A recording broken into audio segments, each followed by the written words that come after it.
Hi hello ನಮಸ್ಕಾರ. ನಾನು ನಿಮ್ಮ ಯಶ್ ಮಾತಾಡ್ತಿರೋದು. ಯಶ್ ಕುಕ್ಕಿಂಗ್ಗೆ ಸ್ವಾಗತ ಸುಸ್ವಾಗತ. ನಾನು ಇವತ್ತು ಮಾಡ್ತಾಯಿರೋದು ಸಿಂಪಲ್ಲಾಗಿ ಬ್ಯಾಚುಲರ್ ಎಗ್ ರೈಸ್. ಮೊದಲು ಬಾಣಲೆ ಇಟ್ಬಿಟ್ಟು ಅದಕ್ಕೆ 4 ಸ್ಪೂನ್ ಎಣ್ಣೆ, ನಮಗೆ ಎಷ್ಟರ ಮಟ್ಟಿಗೆ ನಾವು ಮಾಡ್ಕೊತೀವಿ ಅದ್ರ ಮೇಲೆ ಡಿಪೆಂಡ್ ಆಗುತ್ತೆ. ನಾವು ಸ್ವಲ್ಪನೇ ಎಣ್ಣೆ ಹಾಕ್ಕೊಂಡಿದ್ದು.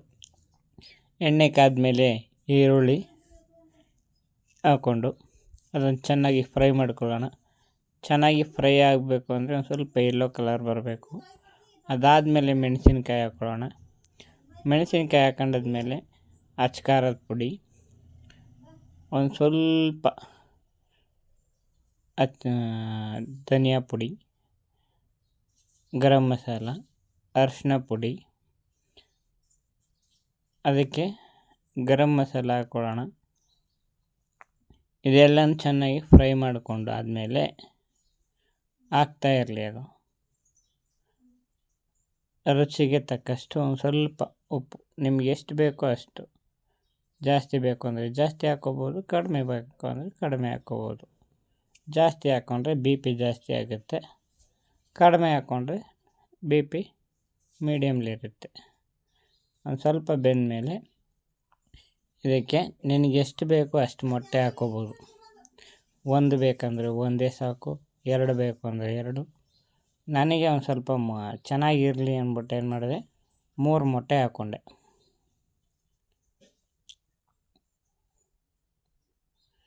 ಇದೆಲ್ಲನೂ ಸ್ವಲ್ಪ ಜಾಸ್ತಿ ಏನಿಲ್ಲ, ಒಂದು ಸ್ವಲ್ಪ ಹೊತ್ತು ಫ್ರೈ ಆದಮೇಲೆ ಇದಕ್ಕೆ ರೈಸ್ ಸೇರಿಸ್ಕೊಳ್ಳೋದು. ತುಂಬ ಡ್ರೈ ಆಗಿ ಆದಮೇಲೆ ಸೇರಿಸ್ಕೊಬಿಟ್ರೆ ಅದಾಗಲ್ಲ. ಈ ಥರ ಇರಬಾರ್ದು. ನಾನು ಈ ಥರ ಮಾಡಿಬಿಟ್ಟೆ ಫಸ್ಟ್ ಟೈಮ್ ಅಲ್ವಾ, ಅದರಿಂದ